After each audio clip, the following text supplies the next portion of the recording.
notamment le théorème de Bayes, nécessaires à la construction des scores. Dans cette vidéo, nous présentons le score le plus simple, le score bayésien naïf. Nous verrons pourquoi il s'appelle naïf et nous en décrirons les limites. Vous vous rappelez que le risque de crédit dépend des features de chacun des emprunteurs. Les features sont représentées par un vecteur x, et donc la fonction de score est une fonction s de x. La fonction s de x sert à évaluer la probabilité que l'emprunteur soit en défaut, sachant ses caractéristiques propres modélisées dans le vecteur x. Alors, nous allons faire deux hypothèses. La première est que la fonction score contient toute l'information pour déterminer la probabilité de défaut de l'événement de défaut, ou la probabilité d'être dans la classe D. La deuxième hypothèse que nous allons faire est que le score est une fonction monotone de la probabilité de défaut. Ainsi, le score permet de classer les emprunteurs par ordre croissant de risque. Nous le rappellerons plusieurs fois dans ce MOOC, le score conduit à un classement ordinal des emprunteurs selon leur niveau de risque, et non à un classement cardinal. À partir de là, nous obtenons que la probabilité de défaut, sachant que le score S de x est égal à la probabilité de défaut, sachant S de x, et conditionnellement à l'information x, est égale à la probabilité de défaut, sachant x. Je vous renvoie à la vidéo 2 pour la définition de la cote. Le logarithme des cotes a les bonnes propriétés d'un score, car il est monotone avec le risque mesuré par la probabilité de défaut sachant x. Ainsi, S de x est le logarithme de la cote O de D sachant x, c'est-à-dire le logarithme du ratio de la probabilité de défaut sachant x et de la probabilité de survie sachant x. Cette fonction est bien croissante en fonction de P de D sachant x. En inversant cette relation très simple, nous obtenons que la probabilité de défaut sachant x est une fonction logistique du score. Comme nous venons de le voir, le logarithme de la cote est un score possible. Il en existe bien d'autres, comme la cote elle-même par exemple. Le choix du logarithme de la cote donne au score une autre propriété utile pour l'interprétation, celle de se décomposer en une somme de deux termes. Un premier terme qui ne dépend que de la population globale du portefeuille, et un second terme qui dépend uniquement des features. Ce second terme, qui est une fonction que nous appelons W, et qui dépend seulement de la valeur de la feature x, eh bien ce terme est spécifique à l'emprunteur. Cette fonction W de x est simplement le logarithme de la fonction d'information que nous avons vue à la vidéo 2, c'est-à-dire le logarithme de la probabilité de x sachant défaut, divisé par la probabilité de x sachant survie. Parmi les avantages de cette fonction de score, nous trouvons bien sûr le lien avec la fonction logistique. C'est aussi la séparabilité des effets de portefeuille et des effets spécifiques. Effets de portefeuille d'une part dans le premier terme, effets spécifiques d'autre part, au travers de la fonction W de x. Afin de donner une interprétation à la fonction d'information W de x, nous appliquons le théorème de Bayes aux deux termes composant la fonction d'information. Ainsi, P de x sachant D est égal à P de D sachant x multiplié par P de x divisé par P de D. Et de même, P de x sachant ND est égal à P de ND sachant x multiplié par P de x divisé par P de ND.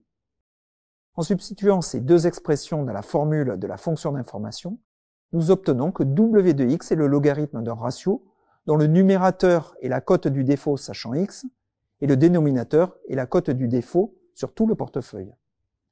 L'interprétation que nous pouvons faire de la fonction W de x est que lorsque W de x est positive, l'emprunteur est plus risqué que la moyenne des emprunteurs du portefeuille, et je vous laisse démontrer cela en exercice.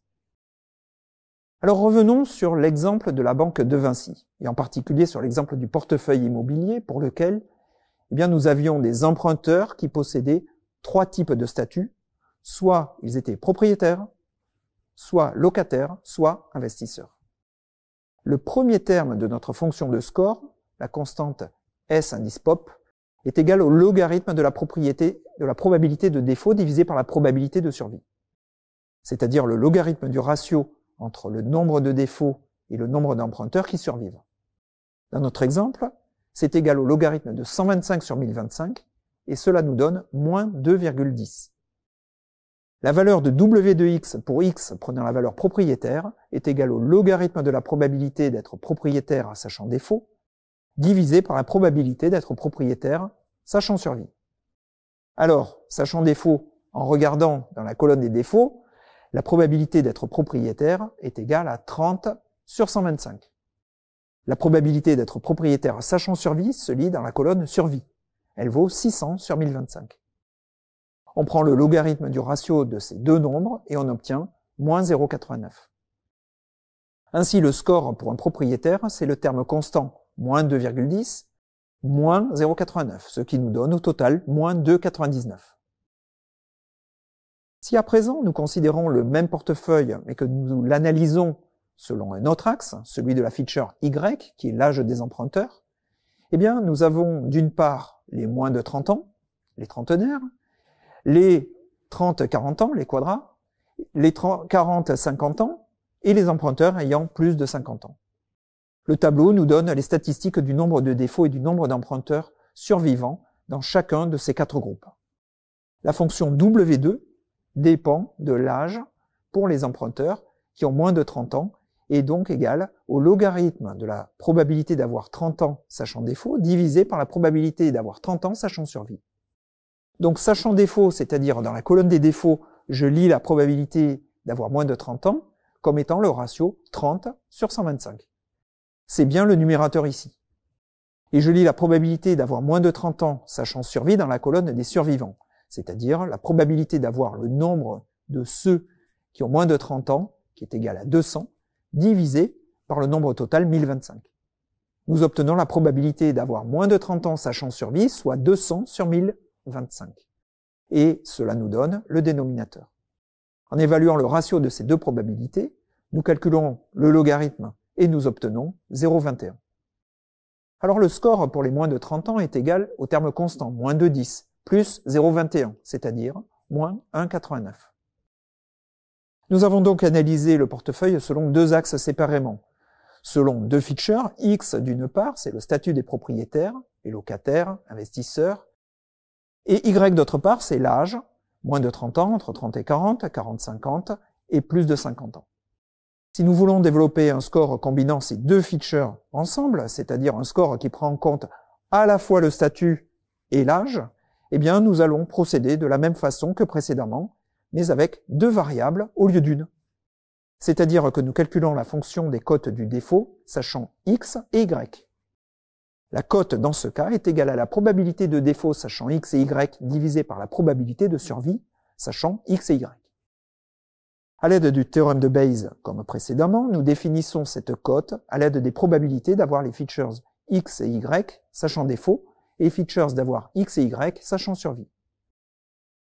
Si à présent nous supposons que les variables de statut sont indépendantes des variables d'âge, c'est-à-dire que les variables x et y sont indépendantes, eh bien vous voyez que les probabilités jointes au numérateur et au dénominateur ici s'expriment chacune comme le produit des probabilités de x sachant défaut et de y sachant défaut, et au dénominateur de x sachant survie et de y sachant survie.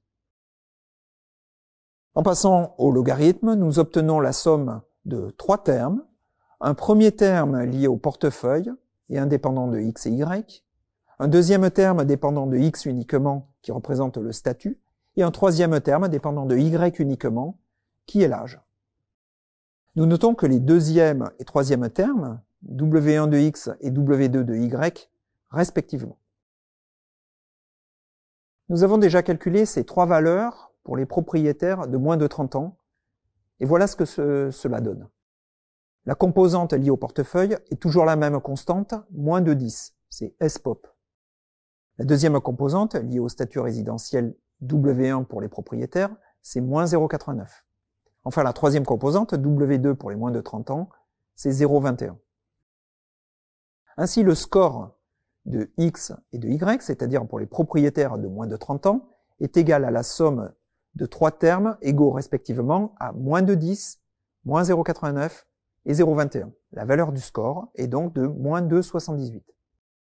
Ce score bayésien est appelé naïf car il s'obtient en supposant les features indépendantes entre elles, ce qui est une approximation généralement simplificatrice, mais fausse, et se calcule par simple comptage des populations dans les différentes sous-catégories d'emprunteurs. Il y a un lien entre la probabilité de défaut sachant les features, c'est-à-dire propriétaires de moins de 30 ans, la probabilité de défaut et la fonction logistique du score qui est donnée par cette formule-ci avec un score à moins de 78. Par conséquent, la probabilité de défaut est égale à 184% dans cet exemple.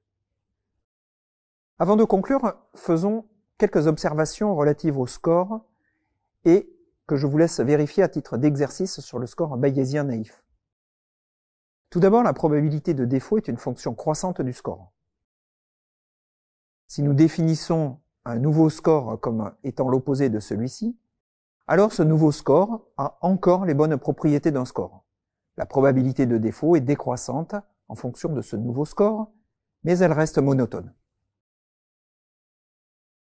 Ainsi qu'un score élevé représente un risque faible ou un risque élevé n'a pas d'influence. Il s'agit d'une simple convention. Le plus important est que la probabilité soit une fonction monotone du score. Alors, résumons-nous. Un score doit être une fonction monotone de la probabilité de défaut. Le logarithme de la cote a les propriétés d'un score lorsque les features d'un modèle sont indépendantes. Cette fonction sépare les composantes systémiques et spécifiques à chaque feature et permet même de calculer la contribution de chacune des features au score global. Enfin, un modèle est nécessaire pour établir un score lorsque les features sont en dimension trop élevée. C'est ce que nous avions vu à la vidéo 2 et c'est ce que nous allons à présent développer dans les prochaines vidéos.